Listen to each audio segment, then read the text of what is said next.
Here we go. Let's make it a good day. We do it our own way. Let's make it a good day. Oh, no matter what they say. Oh, yeah.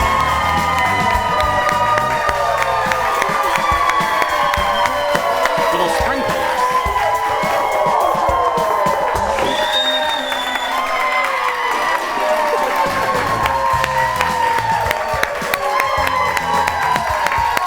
Good morning, Apple Valley.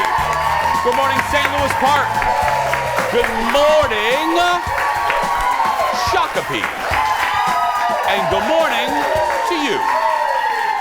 Welcome to the Jason Show. I'm Jace. Please say hello to my sidekick sister from another mister and Dairy Queen's Employee of the Month, Kendall Mark, everybody. DQ. How you doing? Hi, good morning. Doesn't that sound so good right now? It does sound good. Like a dilly bar. Oh. It just, a snow cone, anything. If you're watching us from other parts of the country, and we're not complaining because we live in an area where it snows like 10 months out of the year. So True. we're not complaining. I don't believe in complaining about No. hot weather. ... It's very hot today. It's very hot. It's going to be like 400 degrees outside. Yes. It's really, and it's even muggy in here. We've turned on our 1970s era air conditioner in the studio. You might hear it No, later. audience, it's true. It's literally, it's like a window air conditioning in here. And because we have two studios here at Fox 9 and one Sears Roebuck air conditioner that controls both of them. So, and we have another one from Montgomery Ward. And then, so the news anchors, they get cold. Uh-huh. I can't read the news cold. So then they It is want cold in there. So whatever. So it's cold. So they don't allow us to turn on the air conditioner in here until like 30 seconds before we come in here. So what we're going to do is we're going to take shots of the audience through the hour, and they're going to look like candles. They're just going to start melting. Yeah. So take a good look at them now. They look great. Looking great. In an hour, they're all going to be sweaty and they're going to be melted. It's going to be fantastic. Yeah, I It's love gonna when be- the air conditioner turns on. It sounds like the aliens are coming. I know, and I don't know if it picks up on TV. Oh. If you're watching and it does, let us know. It's very loud in here. It does sound like a crank, like, and it's in there. How you doing though? You doing well? I'm doing really well, but now all I want is some DQ. So thank you very much for that. You're welcome. I know, I do. I love the DQ. What's your order? Snickers Blizzard is my favorite. Okay. And when we talk about DQ, I always bring this up, but it's the truth. I don't care how long we are on the air. And by the way, we're in our summer season now. This fall is season 8 of our show. Yeah, 8 years. But no matter how long we're on, one of my favorite stories ever is when, Dairy Queen is based here in the Twin Cities, if you don't know, if you're watching us from other parts of the country. And we are invited to headquarters. And look, this job has afforded me really great opportunities to do really fun things and meet really fabulous people. I can't tell you the joy that I got that day. They put us into the Blizzard room and it's like a workshop. And there is a wall-to-wall counter of mix-ins.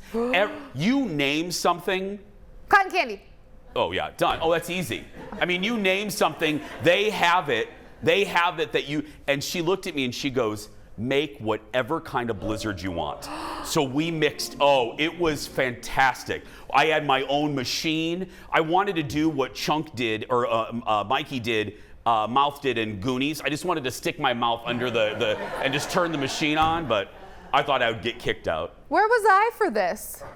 This was PK, what we refer to as pre-Kindle. Oh. This is when, This is when we had Shane here. Got Yes. it. We should just do it again. Well, sure. I mean, if Dairy Queen, if you're watching, if you want to invite us back, please go ahead and we might let you come, Kendall. We might let you know. Of course we'd let you come. I would make such a good Blizzard. Well, that's when I discovered the cotton candy Blizzard. Ah. The woman said, "Now, Jason, try this." I go, that's not my jam." Yeah. And it became instantly my favorite Blizzard, the cotton candy. Wow. Not too sweet. People think it's going to be sweet. It's not too sweet. But anyway, you know what? I got to get a fan here. Are you serious? Oh, he's serious. Very hot already. Do I look like an old Southern woman? So dramatic. Thank you, Aaron, for laughing at that one. Let's get started, everybody. It's time for the hot dish. Roll it, Leo. I'm meeting with my fan today. It is very hot. Anyway, hey, first up, a Joker sequel is in the works, and it's going to have a much different look than the original if we are to believe the reports. So here's the news. Lady Gaga is allegedly in talks to join Joaquin Phoenix in a sequel that's a musical. Thank you, audience. She would likely play the Joker psychiatrist, Harley Quinn. You are a nutbag. Woo! I wrote the score right there. Yeah, thank you. It's like cabaret. So the dude behind everything, Todd Phillips, he did the first one, also produced A Star Is Born back in 2018, so he likes working with the Gaga. You're smiling big. Do you like this idea? Okay, I just love anything Gaga, so I'm like, I don't know, Joaquin Phoenix can sing. Gaga obviously can sing. I mean, maybe? No. It's Nutters. It's great. No, I don't. This is ridiculous. I don't want a Joker musical. That's like, look, that's a mashing of things that. No. This reminds me one of the worst shows ever on television when you mash two genres that shouldn't be mashed. There was a show in the 90s called Cop Rock, and it was a right audience, remember that? And it was a cop show, but then they would burst into song. Like the cops would be like, it was horrible. But it was memorable. Everybody remembers it. It was memorable because it was horrible. Yeah. Go Google it, go YouTube it, youngins, you'll crack up. It was actually on the American Broadcasting Company. It was actually greenlit. Yeah. At least they're trying to be creative. I mean, they would arrest like a murderer or something, or they would be like, you are going to jail. And it was like, what? Did anyway, they dance? They dance too, yeah. We'll show you. I'll show you in the commercial break. Next in the dish, Lizzo, or as Ted has written in the teleprompter, Lizza, is a pop. Ted. The audience can see the teleprompter. One job. Poor Ted. Poor Ted. He's very hot in that control room. Lizzo is apologizing to fans. No, this is interesting. She's apologizing to fans for a lyric in one of her songs that some have called offensive. So here's the deal. On Instagram, she says she never wants to promote derogatory language, and she's had many hurtful words used against her. So she knows the power that words can have. So the dealio, folks, is there's a new version of her song, Girls, with a lyric change. She said she's dedicated to being a part of the change she's been waiting to see in the world. Now, I'm going to say the word, and I said this during the radio show, I'm going to say the word, I'm not being sarcastic, as an educational moment for all of us, me included.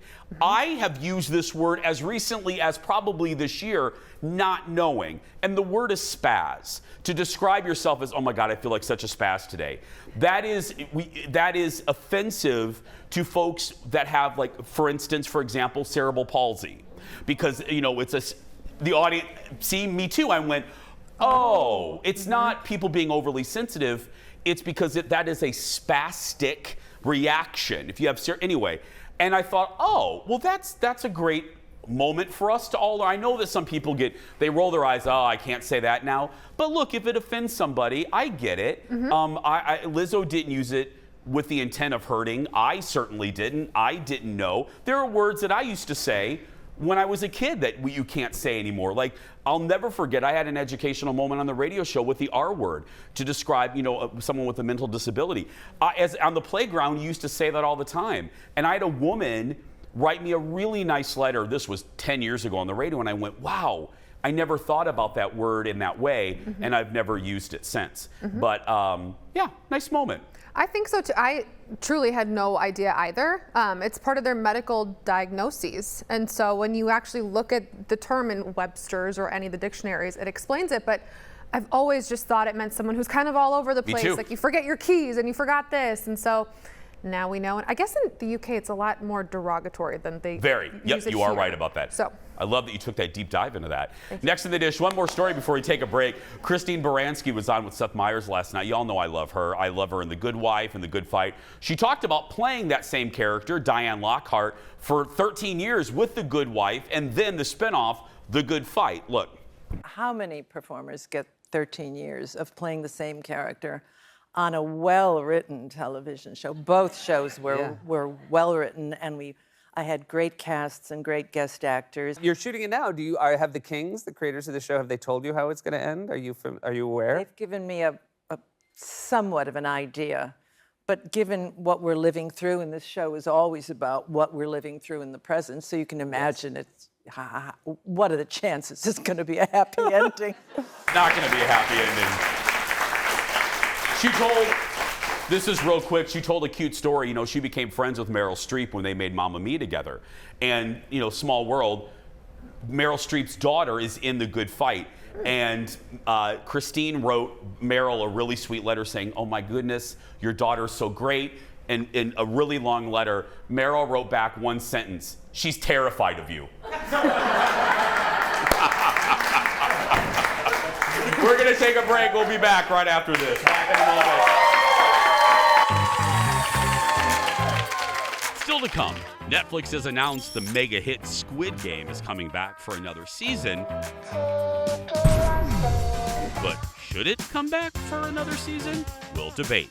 Then meet the comedian who's calling out The Simpsons. I hate Apu. Hate Apu. In a new documentary.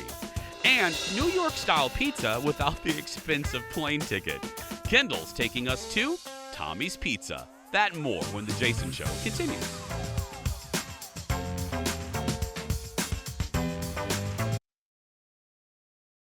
Welcome back.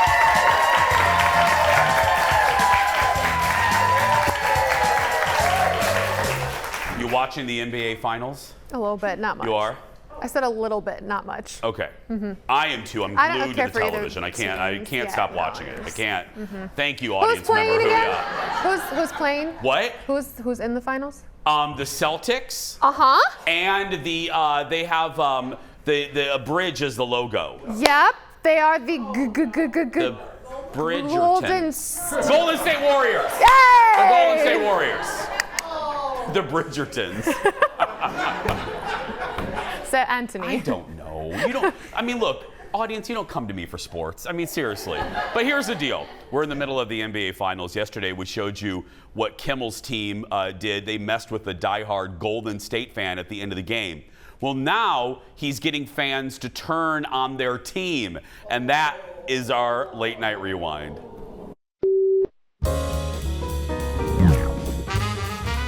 3, 2, 1. I would never turn my back on the Warriors. Look right in there and say, West is the best, East is the least. West is the best, East is the least. Let's go Warriors, baby. Okay, that was perfect, Rob. That was perfect. Come back up here. I hate to ask you this. Don't hate. Thank you, Rob. We need to shoot the other side of this. All our footage fell out of the van, so we got to get Boston fans. Any chance I could get you to just throw that on top of that and do the same thing, and we'll throw you the ball, and you say, I would never turn my back. No. No, it's okay. This is for TV. It's not for TikTok. No one's going to see it. No, I 3, 2, 1. I would never turn my back on the Celtics. Go ahead. Throw that on right over there. Trainer! She doesn't mean anything by it. I can do this. I can do this. How long have you been a Celtics fan, sir? Oh, since 1949. That's a long time. Oh, yeah. What do you hate about the Warriors? Steph Curry and everything to do with him. Are you committed to your team? Committed to my team. Let me hear you say Warriors fans are filthy, disgusting animals. Here we go. The Warriors are filthy, disgusting animals. Wow.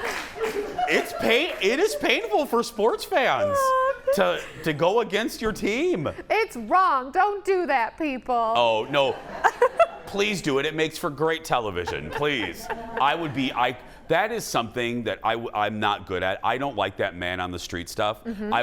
Asking people, I get such secondhand embarrassment. So that's why, if you notice, I make photographer Eric do all that stuff. I can't. I can't. Ooh, I don't like to bother people. I get can't so do it embarrassed. either. No. Eric doesn't care at all. Eric couldn't. No, Eric doesn't care at all. Yeah.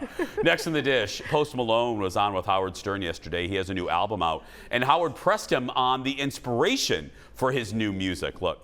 The new album, you said, deals with struggles of alcohol. Are you sober now? No, sir. I So- am responsible now. How'd you get responsible? Because most people who have a problem with alcohol, they got to go, you got to either go one way or the other. It got to a terrible point, and you asked some great questions. It was to a really, really, really rough point, and I couldn't get up off the floor for weeks, and that's what a lot of the inspiration for the album comes. But I never want to bring people down. I just want to express how I feel. Yeah, but what were you drinking? It was screwdrivers. It was a bunch Right. it was vodka.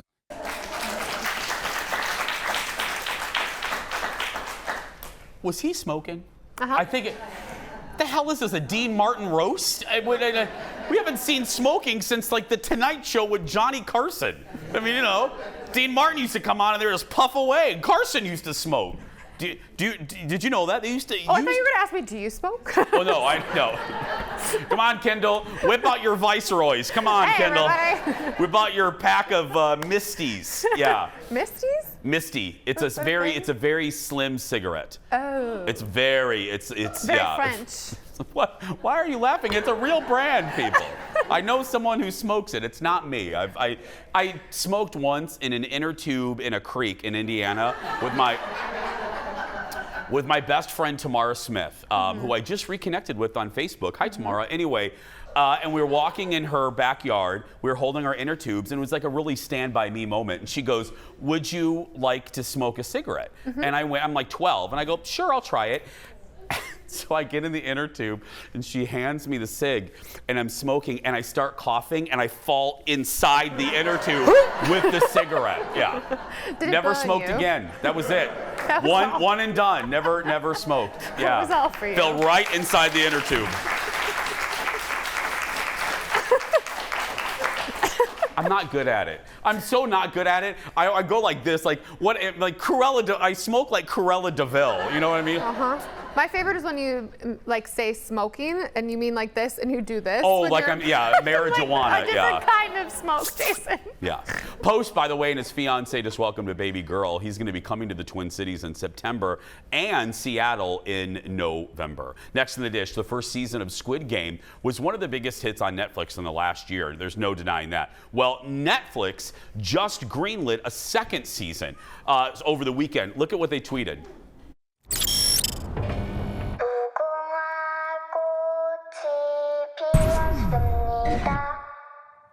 Terrifying. If you watch season 1, you know why that's absolutely terrifying. Oh, okay. It's horribly terrifying. The director of the show wrote that it took 12 years to bring the first season to life, but only 12 days for it to become a hit. And now Netflix is probably like, okay, is it going to take you 12 years to write the second season? Because we need that. We need that second season. It happens. Look at Avatar. Do we want it though? Because correct me if I'm wrong, didn't you watch Squid Game 2? I didn't watch Squid Games because I was like, it sounds sad, and everything's sad right now. Okay. Audience, anybody watch Squid Games in the audience? Okay, thank you. Okay, no, go back. Leo, take a shot. How many want a season 2? Okay, about the same. We Yeah. gotta go up a row. Here's There the we go. deal. Here's the deal. I don't know how I feel about this because season 1, and there's another show that's like this that I'll get to maybe in a minute. Season 1 was so good that I don't know if they really do a crappy season 2, is it going to ruin the totality of the show for me? That's what I'm worried about. Well, Netflix has at least said they're like a whole new world. And I don't know like what that means, or if it's gonna just be really weird or really gory, or what they're doing with that. But that's what they're saying. I don't have a lot of faith, I must be honest. I don't know. I don't. Ye of little faith. Ye of little faith. Next in the dish, one of Hollywood's most iconic character actors has died, Phillip Baker Hall. Now, you may not know his name, but you'll know him in a lot of stuff. He starred in dozens of movies and TV shows, and is maybe most well known for playing library cop Lieutenant John Bookman. Look. I saw you on TV once. I remembered your name from my list. I looked it up. Sure enough, it checked out. You think because you're a celebrity that somehow the law doesn't apply to you, that you're above the law? Certainly not. Well, let me tell you something funny, boy. You know that little stamp? The one that says New York Public Library? Well, that may not mean anything to you, but that means a lot to me. One whole hell of a lot. Sure, go ahead, laugh if you want to. I've seen your type before. Flashy, making the scene, flaunting convention. Yeah, I know what you're thinking. What's this guy making such a big stink about old library books? Well, let me give you a hint, Junior. Maybe we can live without libraries, people like you and me, maybe. Sure, we're too old to change the world. But what about that kid sitting down, opening a book right now in a branch of the local library and finding drawings of peepees and wee-wees? Oh, he was 90 years old. That's the kind of actor that I think would be the most fun to be. What I mean by that is like the character actors, where you're famous, but you're not quite famous where it would prohibit you from going to Target, and being mobbed. And you still make a great living. You make a tremendous, those actors are paid really well. Like, for instance, my Colin's uncle knows the grape from the fruit of the...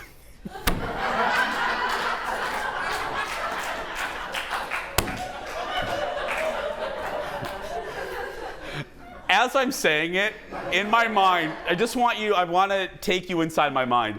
As I was forming the sentence, I said to myself, Jason, are you going to be able to get through the sentence? And I wasn't able to, but let me try again. Colin's uncle knows the grape in the Fruit of the Loom underwear commercials. And... which that sentence is just anyway. So and he makes a really good living. I mean, if you're a commercial actor, but you make a good living, is a nice house, but you can still go to Trader Joe's and Unless move you wear about. Your grape suit. Yeah, yeah. Next in the dish. Yesterday, we talked about some of the shows I watched over the weekend, and another one to add to that list, season 2 of Hacks on HBO Max. Well, I'm now done with it, so now that I'm done with it and I can talk to you about it in its totality, I just have a simple thought. And I hate saying this because I think this is one of the best written comedies on television right now. There shouldn't be a third season. Oh. Anybody? Oh, someone agreed? Okay. There should not be a third season because the finale for this one was so perfect that I don't know how they can top it. I really don't. It's so they land the plane just as they should. And I don't know where the story can go from here. I don't know if I want the story to progress any farther than it is. And that's not a diss. That's a compliment to the team. They've done a magnificent job. And now that the 2 seasons are done, it truly is one of my favorite comedies of the last 2 or 3 years. It's so good. You haven't watched it yet, have you? I haven't, but so you'd have to bring in new characters or go to a new location or something really. See, that's the problem, Kendall. I don't know what they would do that would be fresh and original. She's already, she's a struggling comedian. Right. She's already lost her gig. Then she went on the road, and then I won't tell you how it ends, but what other challenge could she have that would... Cruise ships. Actually, they did that this season. They did that this season. Nice try. I do what I can. It's great. You can watch Hacks on HBO Max. We're going to take a break. We'll be back right after this. Back in a moment.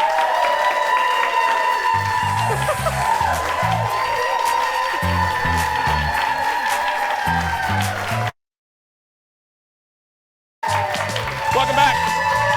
Welcome back. Well, our next guest is a comedian who has been on all the shows. He's shaking all the hands. I love that line in the trailer. Conan, Kimmel, Letterman, and more. And back in 2017, released a documentary on The Simpsons, spurring a global, and I mean this, conversation about race and why, and that continues today. Here's a clip from The Problem with Apu. I hate Apu. Hate Apu. And because of that, I dislike The Simpsons. The whole series. Yeah. I love The Simpsons because... You hate yourself. My name is Kondabolu. I've had a great career filled with laughter, critical acclaim. I should be completely happy, but there's still one man who haunts me. Apu Nahasapima Pedalon. Please pay for your purchases and get out and come again. How many of you had to deal with being called Apu or that being referenced? The Simpsons stereotypes all races. The problem is we didn't have any other representation. Cabby, cabby, cabby, deli, deli, deli.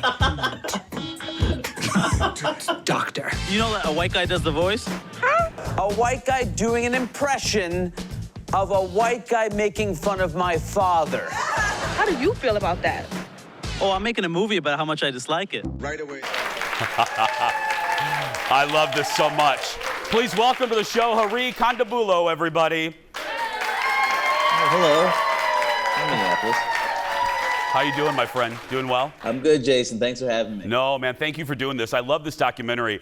And there's so many lines that I wish this was a 10-minute conversation, but let's start with this. For people who are not aware, this started on a show about 10 years ago, right?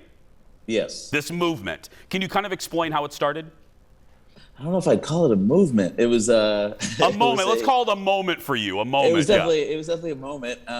It was a show called Totally Biased that W. Kamau Bell had. This was on FX about a decade ago, and I did a piece about South Asian representation and how far we've come, and I used Mindy Kaling's show as like kind of the news peg for it.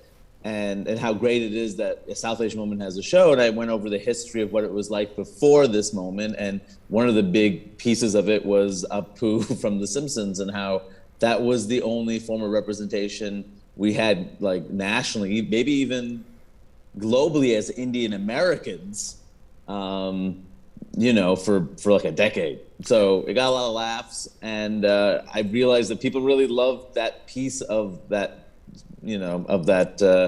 monologue, and I kept hearing about that piece from that monologue, and it became clear that a documentary would be cool. People would be interested. Well, that's what struck me is the fact that I didn't even connect the dots as I'm consuming it, and I think that's part of the point of the documentary. As I'm consuming it, and I'm 47, so I've been with The Simpsons since the beginning. I didn't realize that, as you said in the documentary, look, The Simpsons pokes fun at all types of stereotypes and all types of people, alcoholics and deadbeat dads. But this was different. And this is where I think there's a learning moment for the audience is this is different, and it's not a product of oversensitivity. It's different because there wasn't any other Indian representation in pop culture except for this character voiced by a white dude. Yes. Yeah, I mean, which is strange, right? Like you have a representation that you are literally not voicing. It's literally not your voice. It's voiced and written by another group of people, and you have no say in the matter. And that group of people really doesn't know you very well. And so that's that's a big part of it. Like, imagine if all white representation was you. Some people would love it, Jason. Oh God, no. Some people would hate it. Yeah. But the idea that it's just you and only you, frightening. Is frightening and unfair. Yeah, very unfair. Well, and you have this, there's a line in your stand-up, and I know it's part of the act, but this was another line that hit me, which was if oh my God, why is Hank Azaria, and listen to this, audience, because this isn't being overly sensitive. If Hank Azaria did that impression in front of Hari at a bar, Hari says you would smack the blank out of him. But why is it acceptable to do that very same impression on television for 30 bazillion seasons? That really struck me. Yeah, it is weird. Whenever they would do the live Simpsons readings and they'd have people on the whole cast do them, and everyone would be amazed, like, oh, that's the guy that does the voice. And oh wow, Julie Kavner really does sound like Marge, and like, you know, all that stuff. It was always weird when Hank Azaria did the voice of Apu. I'm like, we're okay with this? This isn't weird? None of you feel like this is your childhood bully? Nobody? Yeah. Nobody else had this experience, you know? And ultimately, you know, the documentary, it's about The Simpsons in so much as it's like a historical thing, because it's 30 years old, or at that point it was like 25 years old. It really kind of doesn't matter, you know? It's more about the progress we've made and the fact this thing still exists and what this says about where we were, and where we want to be, really, more than anything. And I think the where we are and where we were is so beautifully kind of shown in the documentary. When you talk to your mom and dad, when you show your mom a scene of The Simpsons, and your mom isn't as offended or isn't as bothered as you are, I found that fascinating. Yeah, I mean, it makes sense though, and I think she kind of clarifies in the piece. Like, to her, it's like, well, we're immigrants. Like, we're here, and we've gotten, you know, we're fortunate to be here. I mean, there's the gratitude that she has, and also their day-to-day was like incredibly difficult. Like, they were just trying to make it in a new country. And she talks about it as if like, well, you were born here. This is your country. Like, this is your birthright to be treated with respect. It's a shame that she like almost implies that like as immigrants, like, yeah, we don't expect respect, but even though it's probably fair, considering how America treats immigrants. But like for me, I'm like, you know, that was cool to hear. Like, no, you deserve everything that every other person deserves, and respect is a big part of that. Absolutely. And I love how she called out your hair too, and that your mom is. I could watch a whole. I could watch just a whole show about your mom. I got to tell you, your family's fantastic. Well, I'm so excited, my friend. Thank you for doing this. Thank you for coming on the show. I think absolutely. I think you have really.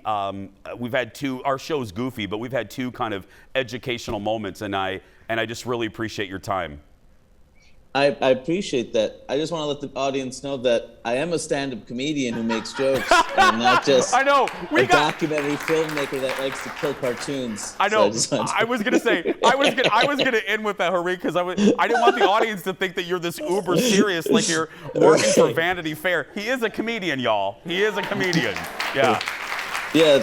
Notable killjoy, Hari Kondabolu.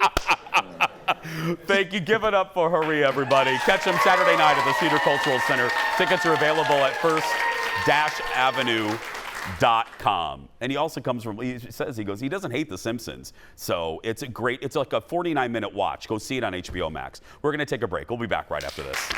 Great conversation.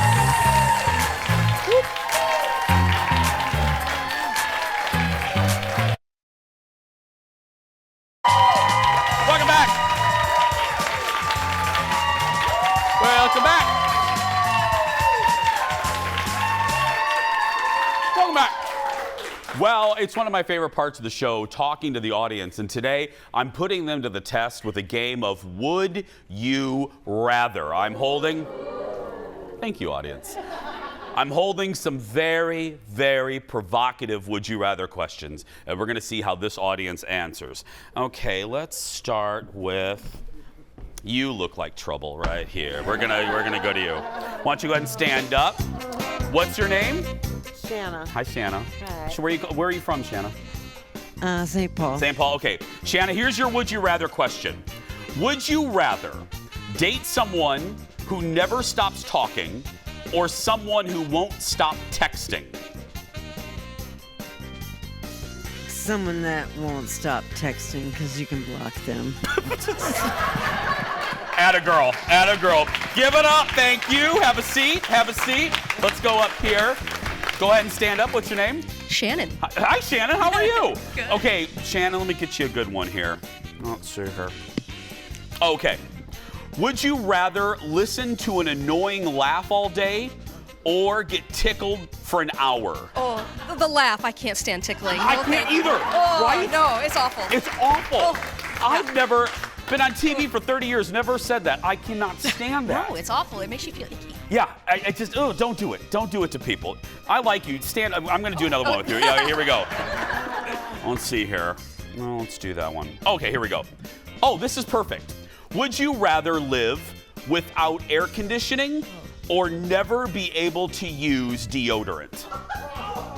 I think I could do without the air conditioning. I've done the military thing and done the hot. So yeah, deodorant. I don't want to be stinky. No, you don't want people to be like, oh, No. there's stinky. You can smell her coming from a mile away. No, Yeah. thank you. Thank you. I'm loving you. Okay.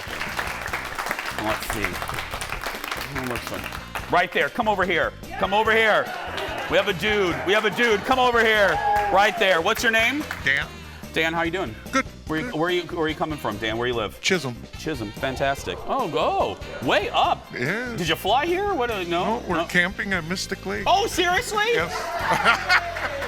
Well, Dan, little do you know, I'm coming home with you. There we go. Okay, let's see. Oh, this is good. Here we go, Dan.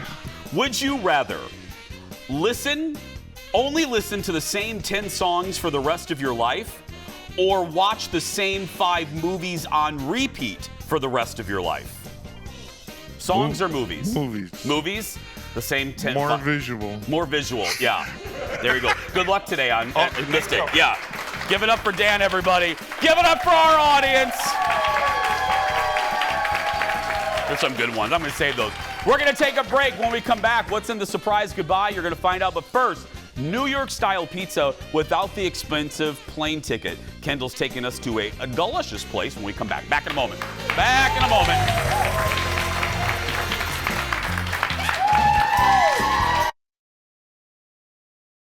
Let's make it a good day.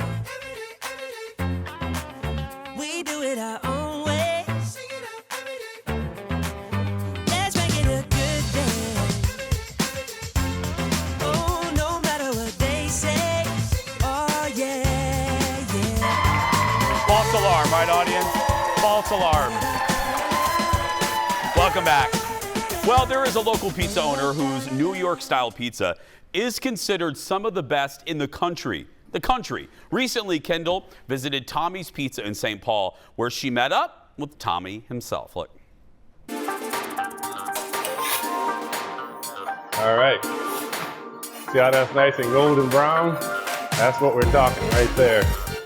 So just before you guys started, I actually was getting all the secrets, all the secret ingredients. Right, Tommy? Right. All the secrets. I learned all of them. Just kidding, anyone tell me any of them. But you're making me your special. Okay, so the secret sauce, I'm guessing, is in the tomato sauce. Yes. And you're still not gonna spill that? I'm not gonna spill that. Okay, fine. Continue making your pizza. All right, where did I put my, hold on 1 second. I will get this secret sauce. I just might not tell any of you. All right. The key to a good pizza is to have the proper amount of each ingredient. So any one ingredient that you have too much of or too less of could potentially ruin the pizza. Like too much cheese? Anything. Any ingredient is too much, because one thing you gotta realize with making pizza is, like other items that you would make, you could add to it later, Yeah. but the pizza, once you put it in, it's gonna do its thing all at once. It's done. So if you got too much cheese, let's say, it would take too much of the energy and the heat away from the other toppings, so they won't cook right. If you have too much sauce, your crust can end up soggy. Okay. Because it's not cooking down all the way. We call it cooking down. A little birdie told me that you came here for music. I did. Is that right? I did, yep. 1986, back when the Minneapolis sound was hot. My brother and my sister lived here, and Prince was here. The sound was here, so it was kind of a no-brainer for us to move up here. So we moved up here immediately after high school, 1984. Kind of went from there. Did you ever get to meet Prince? I did. You did? I did. We ran into him at First Avenue. And so he met all the band, and I was surprised at how short he was. Yeah. Was he nice? Was he cool? Oh, very nice, very nice. We were kind of a part of the scene. Yeah. So it was kind of a community, you know. First Avenue, we would all hang out down there. And Your life is so much more interesting than mine. It's just hanging out in the entire music scene of the hot 80s. This is the final piece I see. Yes. The mushrooms. The mushrooms. Mmm. So that looks good. No Throwing it sausage? in. Throw it in. I'm so excited to eat. She's ready. Beautiful. I'm just over here, literally drooling. Cut it. That's where you get the crunch and the chewy.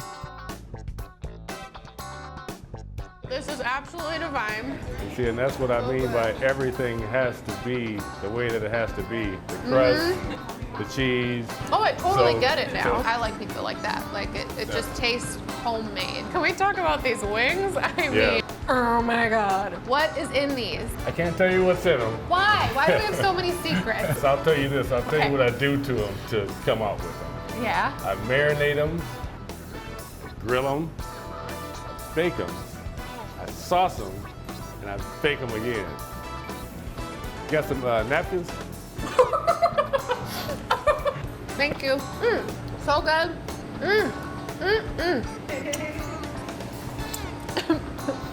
Stop. Stop believe me. Eating it. Sorry. I hope the piece didn't get in the way of your lunch that day. I know. Yeah. I was like, Eric, you have enough shots of me. I'm hungry. Let's go. That I was So telling the good. audience, and it's not just because, and it partially is, Eric, photographer Eric, is the best food photographer in the state, period. Our food,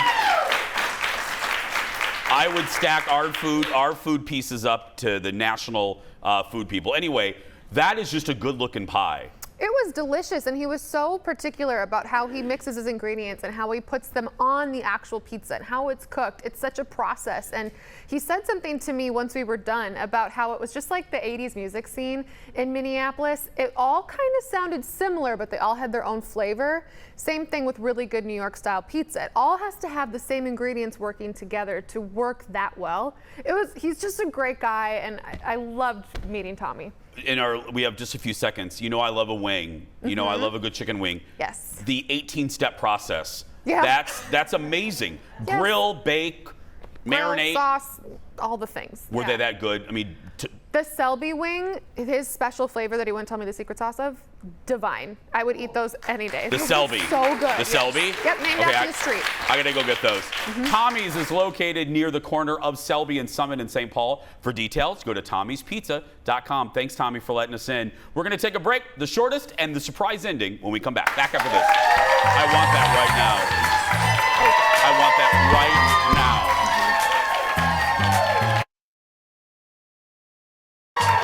Pretty in pink. Thanks. Welcome back. Okay, here we go. It is time for the world's shortest segment. Hello. Only a few days to go until the new Pixar movie Lightyear hits theaters. To celebrate, Chris Evans, who is the voice of young Buzz, hit up Disneyland, posing for a few pics with Pixar characters as well as Mickey and Minnie. But some fans thought he looked a little too similar in both pictures, doing the same pose in both. So fans thought he was photoshopped in. Well, Captain America responded on Twitter saying, "I promise, I'm not photoshopped. I just have a very disciplined pose. And I don't know what to do with my hands." Chris, I hear ya. We're gonna take a break. What's in the surprise goodbye? You'll find out when we return.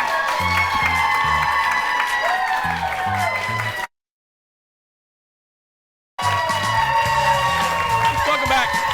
Thank you. You're welcome. Thank you for being here, Kendall.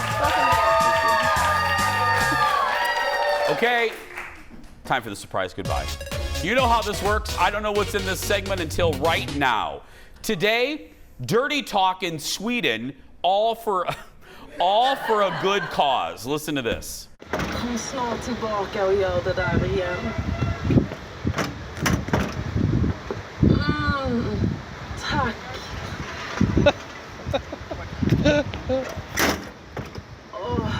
Precis där, ja. Oh, okay. 2 trash cans are programmed to respond with seductive audio messages after someone throws their trash away in the city of Malmo. A few years ago, the city used talking trash cans to thank people for disposing of their garbage. Oh my god, can you imagine like throwing away your cup and it's like, Yummy. Some like porn noise. That's disgusting. You'd be like, I would oh my God, I'd freak out. Yeah. freak out. Tomorrow, Stephanie Hansen is picking up the best patios for you to enjoy in the Twin Cities. But right now, if you're watching and you're a kid that's being bullied, go out there and be yourself because nobody can tell you you're doing it wrong. Have a great day, everybody. We'll see you tomorrow. Stay cool. Come on, Kendall. Let's go get some air conditioning. This one doesn't work.